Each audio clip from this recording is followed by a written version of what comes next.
Let's discuss my process for screening a Section 8 tenant. The reason why I'm qualified to talk about this is because, number one, I've owned and operated my own rental property business for the last 12 years. And for the most part, it's been a Section 8 rental property business.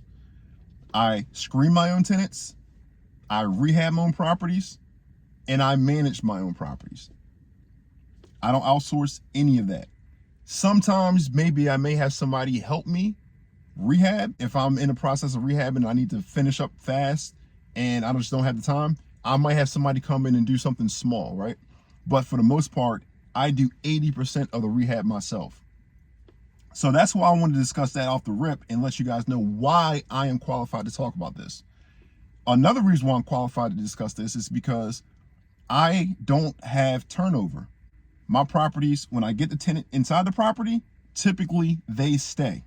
The only reason why they may leave is because they're moving out of state, or they have kids that are grown now and they've moved out.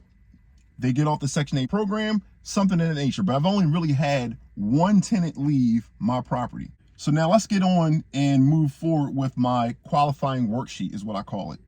And it's pretty much a script specifically tailored for voucher holders. And I have it right here so I don't miss anything. Another thing I want to talk about is I list the property on a website called affordablehousing.com. It used to be called gosection8.com, but it's now called affordablehousing.com. I start getting phone calls and emails. But one thing I make sure I do, I always make sure, even if they email me, I pick the phone up and I talk to them on the phone. It's not good enough just to email them. Talking on the phone, I'm going to get a lot of information, valuable information that I need just by listening to them speak. Now, let's get into the actual phone script that I have. Again, I always keep this phone script with me and I'm filling it out verbatim. Here's the first question that I ask, right? I'm gonna bundle this one. What is your name? Full name, even your middle name. What is your work phone number, your home phone number, cell phone number, email address, and your date of birth? That's very important. Next, do you have a voucher in hand? And if they have one in hand, is it a city or is it a county? Now let's unpack that a little bit. The reason why I want to know if they have a voucher in hand is because that affects the lead time of them potentially getting in my property or not, right? So if my property is available for lease and I'm looking to get somebody in there within 1 or 2 months and they don't have a voucher, now we're talking that might be 3-4 months, right? I'm trying to get somebody in there, fill the property, the right person in there, and fill the property as soon as possible. So that's number one. If they do have a voucher in hand, that's a good thing. So now maybe, depending on the situation, they can get into the property a lot sooner when I need them to get into the property, right? And then if it's a city or a county voucher, that's important because the city, that agency, does things a little different than the county does, or could do things a little different. So that's why I asked that question as well. Next question is, I want to know how many bedrooms their vouchers for. So if I have a 3-bedroom and they have a 3-bedroom voucher, great. If I have a 2-bedroom and they have a 3-bedroom voucher, it could be a problem there, right? Because now we're potentially overpacking the house. 3 kids, and now you're trying to fit them into a 2-bedroom. I'm just saying. So that's why I asked that question. Hey, how many bedrooms is your voucher? Ideally, I want to match the bedrooms up with the actual property, right? That'll make it easier for them and for me dealing with the agency, right? Next, what portion of the rent do you pay and what portion of the rent does the agency pay? That's a really good question because just as that gauges, and I have a level understanding about how much they're potentially going to pay. So if they currently have a 3-bedroom and they're paying $2,000 a month and the agency is paying $1,500 and they're paying $500, that gives me a good idea about what it will be for my situation if they come rent my property. Next question, where do you live now and how long have you lived there? That's very important because number one, that gives me an idea of the area they're currently living in. right? And the conditions they're currently living as far as the area. My properties are located in a B neighborhood, right? Not a high-end neighborhood, not a low-end neighborhood. So I'm just trying to understand where they're coming from currently, and then how long they've been there. The longer they've been there, the better it is, in my opinion, because that tells me I don't want somebody getting into my property if they're a good tenant and then leaving my property 1-2 years. No. I want them to be in the property as long as they can be in the property, right? For a long time, especially if they're a good tenant. So that's why I asked that question, where they're currently located and how long have they been in the property. Next question, or sum of questions, gives me a lot of information. Are you unhappy there? Why are you moving? How was the management? Did you experience problems with that property? All those questions are great questions because that'll give me a lot of information about, number one, if they are an issue or if the management's an issue, right? That just gives me a lot of information, and I can use my intuition and my experience and my street smarts to really understand what type of tenant that is. Next question, did you experience problems with that property?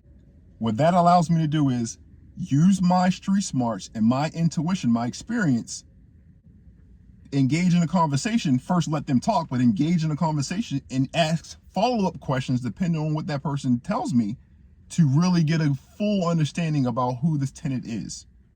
Next question, how many people will be living in your next home? That gives me tons of valuable information, because what I don't want two families living in one property that I have and packing the property out. Why? Lots of wear and tear and potential issues. And by the way, when I'm talking to this tenant, I'm not just talking to her in just a general way. It all depends on how the conversation is going, is how I'm speaking and talking with this tenant, right? I'm letting them know that I'm professional, but I'm trying to get a lot of information out the tenant. So ideally what I want the tenant to tell me is, number one, really who's going to be living in the property. That's what I'm trying to get out the tenant, right? I don't want them to tell me it's her, if it's a female, and her 3 kids living in a 3-bedroom, if it's really going to be her boyfriend or her husband, her mother, 3 kids, plus maybe her friend. No, I want to have the proper amount of people. I want to know who is going to be living in the property, right? And it's a way that I can talk to the tenant that I can actually get the truth out of them. Because sometimes they're scared to tell you the truth, and they're scared to tell you valuable information, right? Because they think you're going to reject them. I don't make them think that I'm going to reject them. Next question, how many pets do you currently have and what kinds? I'm not saying I don't allow them, because I have allowed pets, and current tenants that I have, some of them do have pets. But again, this is one of these questions where I want to really know and understand what type of pets they have, right? I don't want to say, no, I don't allow pets. I just want to leave it open and make them very comfortable in giving me information, right? And I want to know what type of pet. Don't tell me you have a poodle and you really have a pit bull, right? I'm nothing against pit bulls, I'm just saying, right? So I want to make it very, very, very comfortable, and I want to use my street smarts to allow them to give me the real information. And that's what I'm trying to get out of them. How soon are you looking for a place? That's my next question, right? I'm trying to gauge if I have a property and say I have a tenant inside that property, and that tenant won't be out the property for another, let's say 2 months, and they say they're looking for a place today, probably won't work, right? They need to leave right away. If they say oh, well, I have about 2 months before I need a new place, and my property will be vacant in 2 months, perfect. So that's why I asked that question. The next questions are, where do you work? And please tell me a little bit about your work and how long you work there. That lets me know if she can sustain and be somewhere for a long time. Because again, what I want her or him to be in my property for a long time. I don't want them to get in there for a year or two and then leave. No, I want them to be in there for years if they're a good tenant. So if they're telling me they've had their job for the last 5 years, that's music to my ears. If they tell me they just got their job, I asked them about their previous job, and they said they've been skipping job hopping. Now that tells me some things. Doesn't tell me everything, but it tells me some things. Next question is, how much do they make? Monthly or weekly? Again, I need to have that information. And that's self-explanatory. Is there any other income they receive, right? Do they receive child support, SSI from the kid, any type of other supplemental income? And then the next questions are, if I obtain a credit report, is there anything that I need to know? If I do a background check, is it anything that I should be aware of? Those questions are self-explanatory. And not only is it a background check on them, I make sure I do a background check on everybody who's going to be inside that property. I want to do a background check. If they're a juvenile, meaning in high school or older, I don't care who it is, not just the prospective tenant or the voucher holder. I want to do a background check on everybody in the house. I want to understand what type of background they had. Maybe not a credit report. She's the person who has the voucher is the only person I typically want to do a credit report on, but I definitely want to do a background check on everybody if they're a certain age. Why? I've done background checks and I've seen some horrible things on people's background. That doesn't exclude them from the property, but again, it just gives me more information. So there you have it. That's my checklist that I use. To this day, it's been foolproof. I've used this since I first started my business and it's worked. All right. So, hey, do me a favor. If you got something out this, hit the like button, subscribe, leave a comment, let me know if you agree or disagree. And I'll be coming out with more videos discussing other real estate topics, right, that are relevant to this. All right. Talk to you guys later.